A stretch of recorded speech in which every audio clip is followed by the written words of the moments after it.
Sa iba pang mga balita, makabagong paraan ng paluwagan at investment scheme dinagsa ng mga pulis at retiradong PNP personnel sa Calamba, Laguna. Narito ang report ni Alvin Baltazar. Hindi na mabilang ika nga sa daliri kung gaano karaming mga pulis ang nadawit sa iba't ibang mga iligal na gawain dahil sa kagustuang magkaroon ng dagdag kita para sa pamilya. Pero si PO1 Roberto Pahada, nakatalaga sa mobile section ng Calamba PNP, nakasilip ng ibang paraan para magkaroon ng ekstrang kita sa pamamagitan ng makabagong pamamaraan ng pamumuhunan at paluwagan. Lakas loob ang pinaghugutan ni PO1 Pahada sa pinasok na new business community at hindi naman siya nabigo. Hindi mo kailangan yung oras na itutok mo rito. Kasi para ka na lang naglalaro.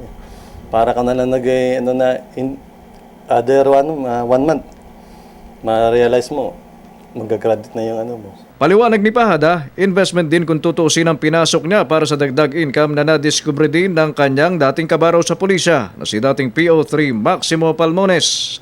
Naghulog din ng halagang kung ano man ang magkano man, yun. Ito nga, meron na ngayon akong cheque, nakakumita naman ng maganda naman. Naghintay ka lang? Naghintay lang ako ng mahigit 1 buwan. Sister ng naturang investment, patubuin ang halaga ng inilagak na puhunan na may kasamang supplement o grocery items ng mahigit sa 1 buwan. At kagaya ni na PO1 Pahada at retired PO3 Palmones, sumubok din ng isang cigarette vendor na si Verhel Abeliana na nagpagulong ng maliit na puhunan na makalipas ang higit 4 na linggo, kumubra na ng checking nagkakahalaga na ipandadagdag sa kanyang sariling negosyo. So ang kaibahan po nito, dito po sa wala pong nauna, wala pong nahuli. Kasi yung account niyo po may graduation. Parang paluwagan system po to. Ikaw unang gagraduate, sunod wala ka na, pili ka na mag-re-entry sa baba ka na. So ikot-ikot lang po siya. Invest ko po yung iba. Tapos yung iba naman, magtitinda muna ako para may pandagdag pa.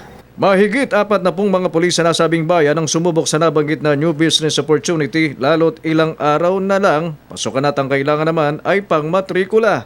Pero ayon nga kay PO1 Pahada, sugal kung tutuusin kapag naisipan pumasok sa isang negosyo, ngunit mas maigi nang sumubok sa ganito anya kaysa pumasok sa isang gawaing makikwestiyon ang integridad ng institusyong kanyang pinaglilingkuran. Meron din talagang gumagawa ng mabuti o hindi mabuti.